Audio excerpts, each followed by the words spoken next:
Hello everybody and welcome back to the Genesis Designs and Modelcraft bench, and today I have for you a review on this Paasche airbrush. Now I'm saying Paasche, it might be Paasche, it might be Porsche, I don't know. American company.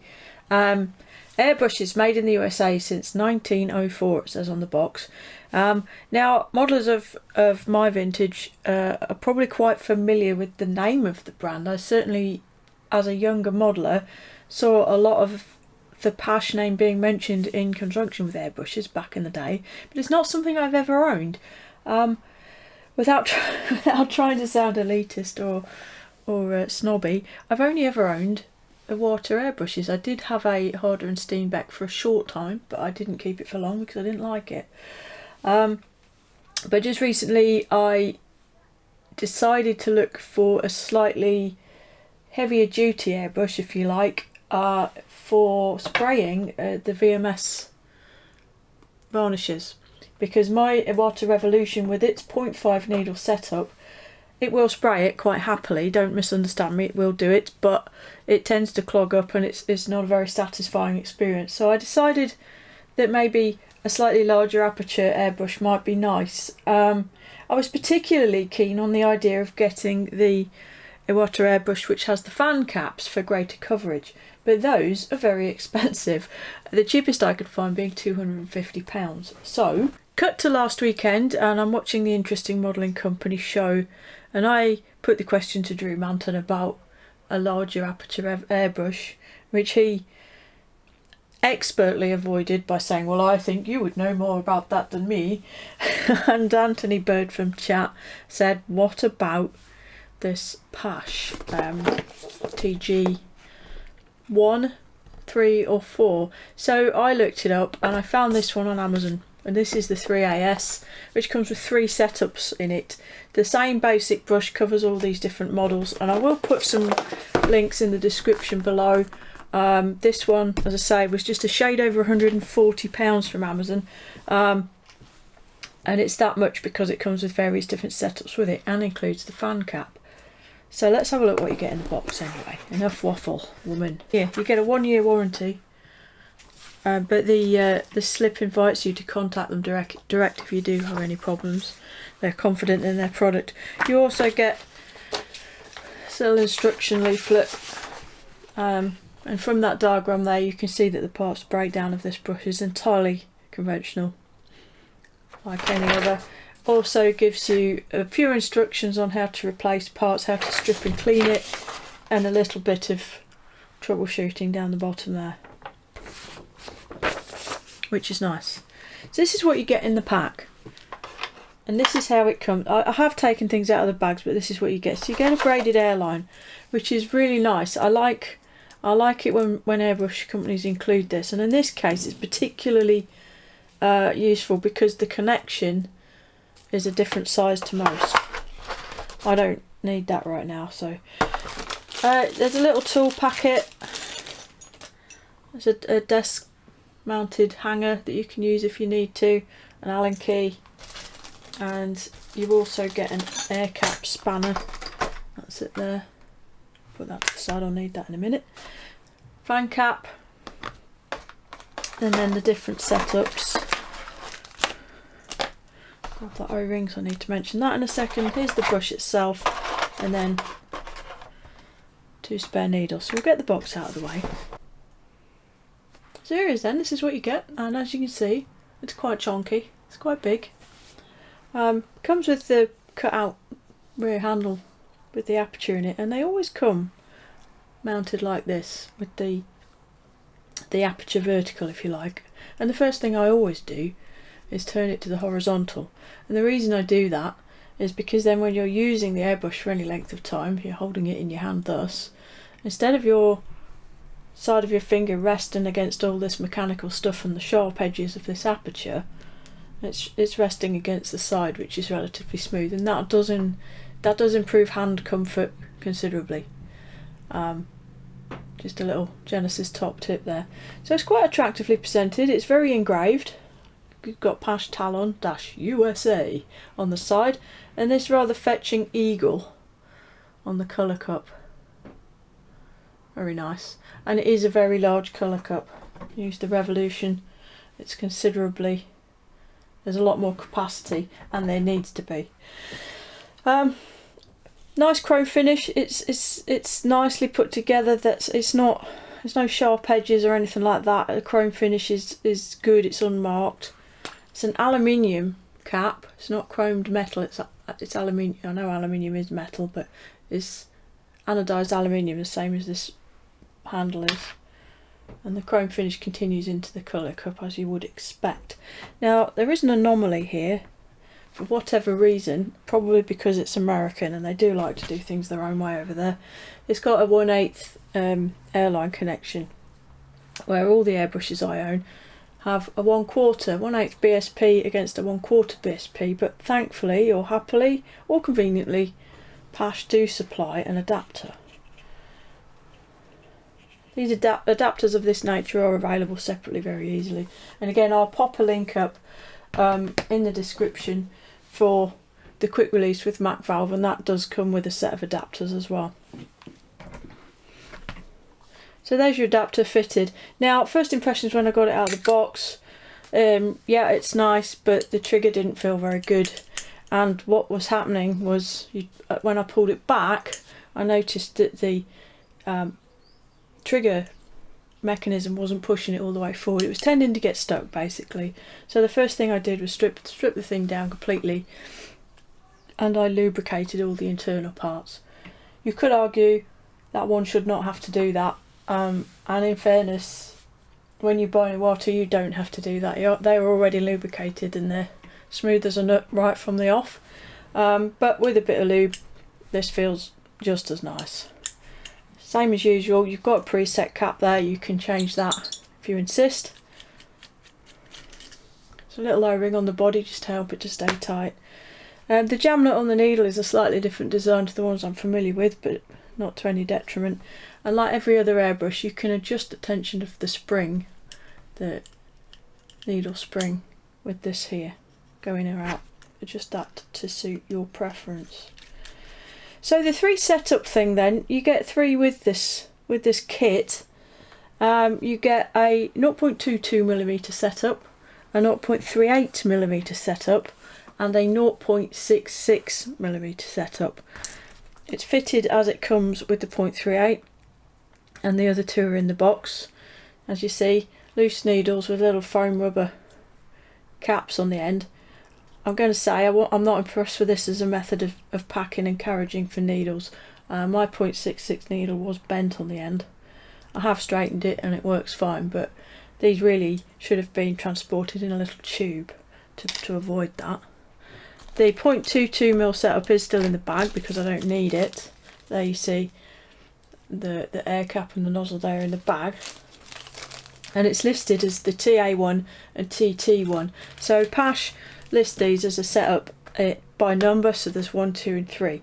And initially, when I got the stuff out of the package, is concerned the right word? I was wondering how I'd be able to tell which setup was which once I took them out of the bags, and I was considering getting some Ziploc bags and labelling them up for future use. But there's no need to worry because Paasche have thought of this, and each part of the setup, I'll just come in close, you can see on the edge of that nut there are 2 lines embossed into the material. They're not same here.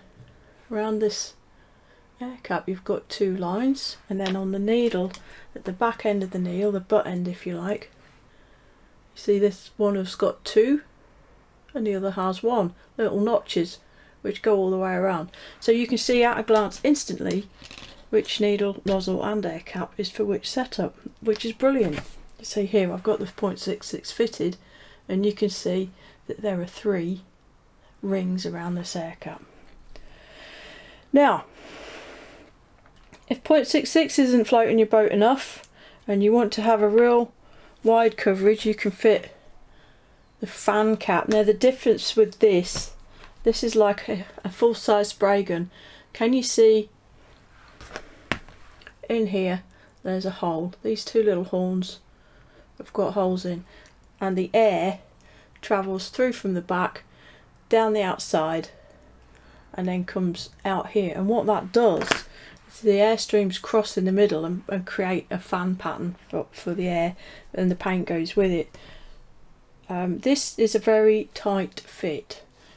You would think you'd just screw it on, but in fact, hear that click, you have to push it on rather firmly and then engage the thread to tighten it down, and it needs to be tightened all the way down or it won't work properly. And once it's in,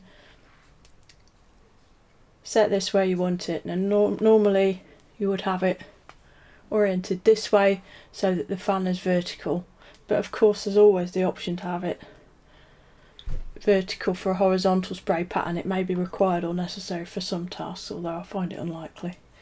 Now in use, I have had a little test of this. Initially I had to have it offset, but then I realised the needle was bent, and it does work the right way with it set like this now. And the difference is, with the normal air cap you get a completely normal spray pattern just like any other airbrush, but with this fan cap what you get, and I've sprayed some on a piece of paper, is a fan pattern as wide as that. So as you can imagine, with this cap on you can cover a very large model really quite quickly, whereas this sort of pattern here is the sort of width of spray line you'll get even with the 0.66 needle. That's the kind of spray pattern you'll get normally, and this is what you get with this fan cap. So it's working like an actual spray gun rather than like an airbrush. The payback is you need to use a lot more air pressure. You're going to need about a minimum really of about 30 psi to push the paint. It won't atomise fully unless you've got that higher pressure, and you will use your paint at a truly alarming rate. It goes through it like water, so be prepared for that. However, the facility is there, or the utility is there, to use it thus. As it happens, the 0.66 click setup as it is like this with the standard air cap works absolutely beautifully with the VMS varnish, which is exactly what I wanted this for, so I'm quite happy with that. Other things to mention then, quality. If I'm brutally honest, I was expecting it to be better than it is. I didn't expect to have to take it apart and lubricate it to make it feel nice from the off. And on initial testing I found that I had an air leak here at the back of the air cap here as I was pushing the trigger, and it's exacerbated by the fact that you need more air pressure. Even with this setup, it's a big bodied airbrush, it's a big needle setup, it needs more pressure than something like this. This will happily run on 20 psi coming from the compressor. It is more than enough for this. This one you need to be more like 30 really. And I could feel air on my hand, and I'm thinking, where's that coming from? Something's wrong. Initially I thought it might be from here, but it turned out it was from the back of the air cap. Now as it came in the box, this O-ring was fitted, and I do find when you start getting O-rings in these kind of areas, it's a bit of an indicator that things might not be as they should be, to be honest. And I found that the presence of that O-ring was making it impossible to seat this assembly properly, particularly when using this. By removing the O-ring, it seats metal to metal and it seals fine. So do test that if you look at getting one of these. Other than that, it's all good. The chunky design is a good thing. You know, a lot of us are, shall I say, advancing in years, don't have the best eyesight, or fingertip dexterity isn't quite as good as maybe it was in our younger days. So all of these parts being that bit bigger it's not a bad thing really. If I take this out, you'll see what I mean. The difference in size there. If you think back to even to the Fender videos, but you look at the comparison here. This is my Revolution 0.5 setup. Look at this.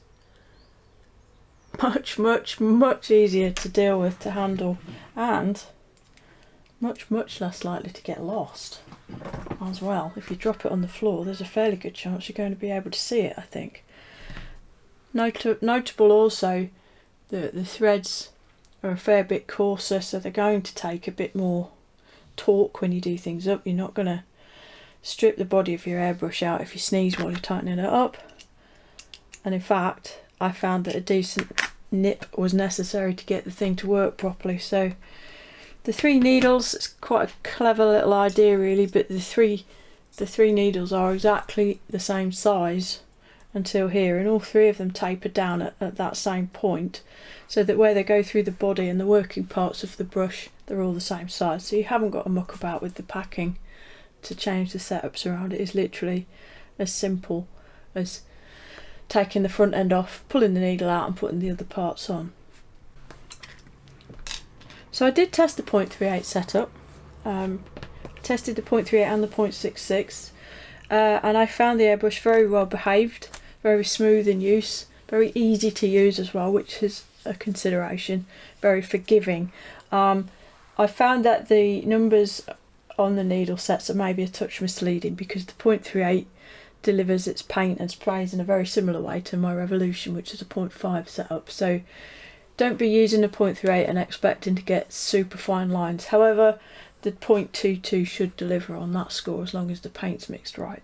The 0.66, as you would expect with a needle that big, you're not getting any fine lines out of it, but you can deliver a heavier paint, so you know, like a primer for instance, or these water-based varnishes, or you can deliver more paint to cover a larger area quite happily with this 0.66 setup, and that is exactly why I bought this brush. So I'm more than happy with that aspect of it. So there you go, that's a quick look around the Paasche Talon. Really impressive bit of kit, very good value. It's a nice brush for the money. It's certainly a step up in quality terms from the Chinese Fender airbrush, which you would expect, but it in no way is a competitor to the likes of Iwata on that basis. However, some management of expectations is probably worth having, because this is $100 airbrush, so you know the cost of this is effectively half as expensive even as a Revolution, which is the base model of the Iwata range, so you shouldn't really expect it to be directly competitive in quality terms. So there you go. As I say, got this one from Amazon. It is available in various UK hobby shops as well, I found. I'll put some links down below if anybody's interested in looking into it further. And if there's demand there, I'll come back. In fact, you'll see it in action on the Foxy Killer videos probably shortly as well. But if people want to see it in action, then obviously I can put a video together to show that. So there you go. That's that for now. Until the next one, look after yourselves, look after each other, and Genesis out.